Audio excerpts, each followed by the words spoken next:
Good afternoon, everyone.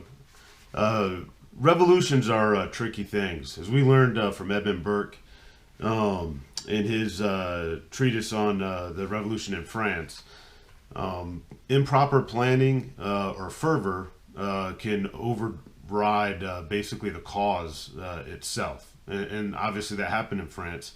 It didn't really happen in the American Revolution. And a big part of that was their ability to organize, communicate, and then also the camaraderie that developed because of that. So, looking at groups, again in the Revolution, as we know, the Sons of Liberty are synonymous with the Revolution at this point in time. A group of guys that shared ideas, built ideas, if you will, and also were the push or the impetus for the actual revolution itself, the ability to get guys to fight. In 1772, Dr. Joseph Warren established one of these first groups in Boston, in the north end of Boston. It was initially called the Caucus, but would become the Sons of Liberty, or take up the name of the Sons of Liberty, even though that was years after the Stamp Act. His caucus included individuals like Sam Adams and Paul Revere, well-known names, of course.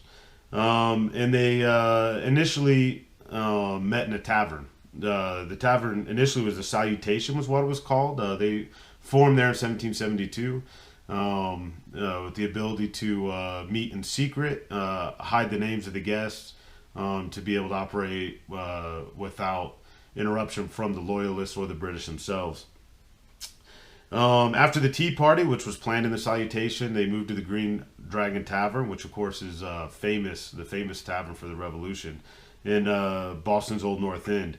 It was initially established in 1712 as a public house. It was owned by Dr. William Douglas, who was an author, and he died in the house, and it was willed to Catherine Kerr, a widow, who then sold it to St. Andrew's Lodge of Freemasons in 1764, from where it served as a tavern until 1832, when it was destroyed again by the Masons, and another warehouse was established in its place.